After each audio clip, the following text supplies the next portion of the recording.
the industry-wide secret butchers don't want you to know about. Major suppliers have been caught using a special product known as meat glue to stick together scraps of meat to sell as prime cuts. But while this product has been banned overseas, there's no law prohibiting its use here. Here's Rodney Lowe's with this special investigation.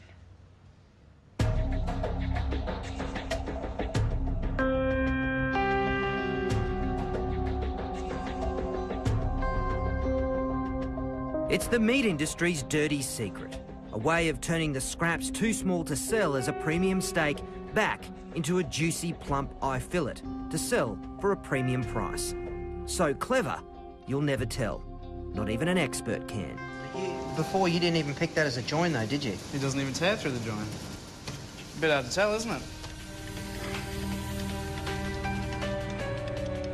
Butcher James Faulkner runs Queensland Natural Beef Company, an organisation dedicated to using as few additives in meat from paddock to plate as possible. But tonight, he's exposing how some parts of the industry are able to trick their customers and use whatever it takes. Yeah.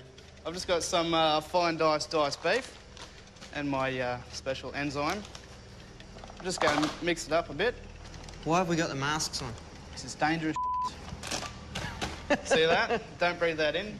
This powder is transglutaminase enzyme, otherwise known as meat glue. Meat glues come in a number of forms, some produced by cultivating bacteria, the others, the primary ingredient comes from the blood plasma of pigs and cattle, specifically the coagulant which causes blood to clot. In the food industry, it has amazing properties. So just got a little bit here, about a teaspoonful. Yep. Just over the top like that. And with our gloves on, of course, we mix it up. Then roll it in plastic film and refrigerate. 6 hours later, you have a solid piece of meat. And essentially, you've got a reborn, rebirthed eye fillet. More or less, yeah.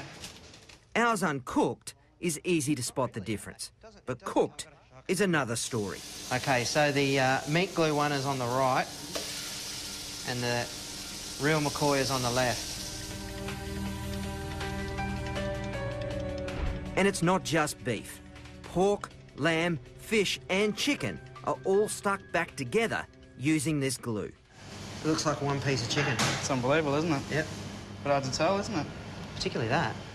On the grill, it's even harder to pick. So that's the real McCoy. Give this a burl.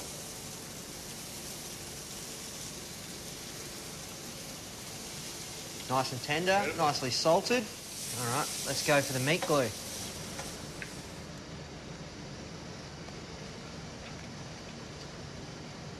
I can't tell the difference.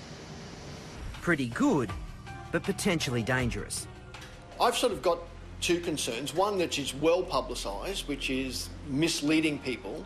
The other area is the microbial side.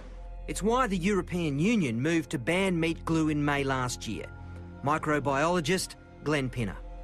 If this food is sold or represented as a solid piece of steak and you cook it rare, you're really leaving yourself open to get food poisoning.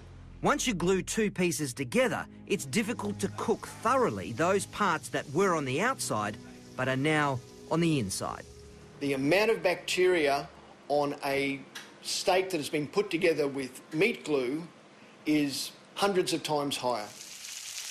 We had no idea how guarded a secret this was until we started contacting restaurateurs and butchers to ask them about the use of meat glue. Many of them didn't want to speak for fear of upsetting their suppliers, creating bad blood in an industry that has become very clever at using this product. Are you just shaking your head? A little bit. It's unbelievable, isn't it? This cube roll we bought from a wholesaler that produces stuck-together steaks en masse.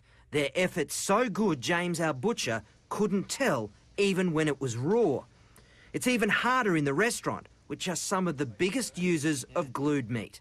And chances are, unless you're a vegetarian, you're eating it on a regular basis.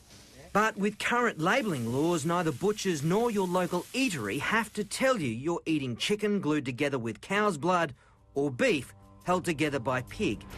It's the same reason they can take low-grade meat and pump it with water and flavour to make it edible. OK, so just after about a minute or two, we've got quite a lot of moisture out of there. And we've lost almost half a kilo. Then the practice of selling mutton as lamb and old cow as prime cut beef. Like this. So old, a meat grader said it was only good for pet mince.